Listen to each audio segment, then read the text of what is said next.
People don't want a video editor. They want their video shared. Actually, they want more than that. They want connection, impact, community. The video editor is just the obstacle between them and those things. AI is good at removing obstacles. It can edit your videos, generate your music, write your copy, design your graphics.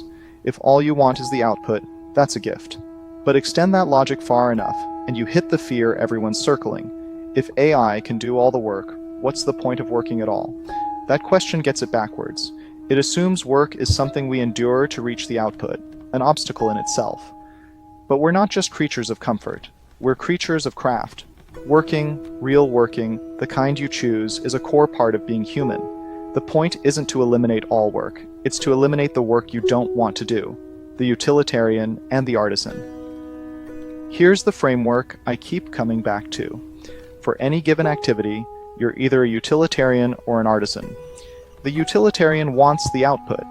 The artisan wants the process. Take social media.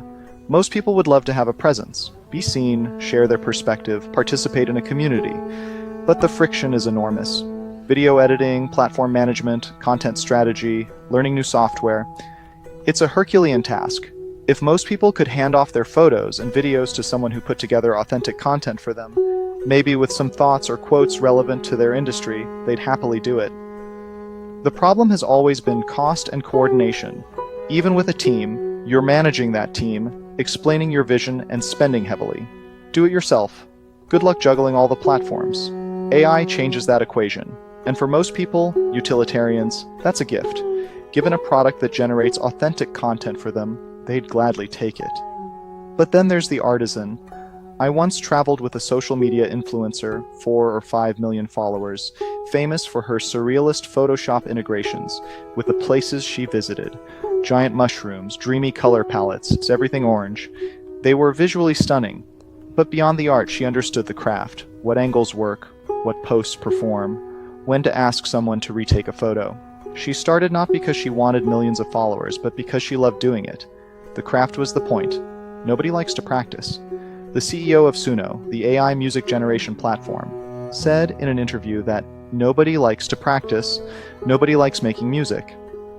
As someone who went through a conservatory-level music program and has spent years deep in classical jazz and world music, I rolled my eyes. But I also kind of get where he's coming from. If you're a marketer throwing together background music for an ad, AI-generated music is perfect.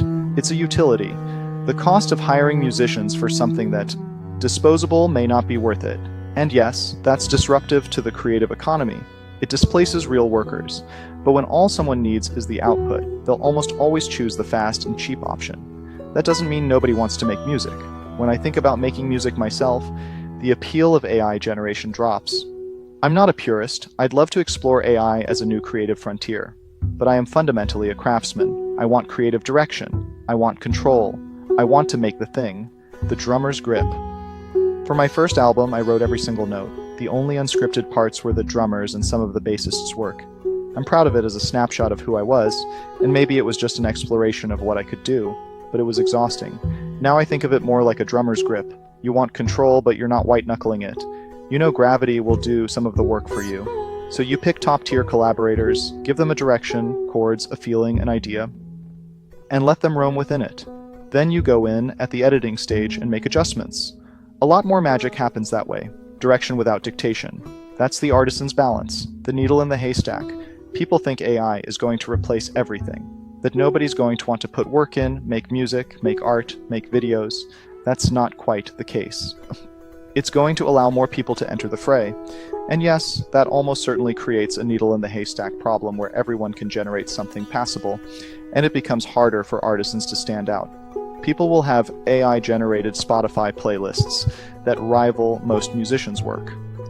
There's something unsavory about that, but the distinction still holds. The artisan can use utilities to abstract away the parts they don't care about, and become a better artisan because of it. You can still play your guitar. You don't need AI to play it for you. The joy is in playing it, for its own sake, for sharing yourself, for the devotion to practice itself.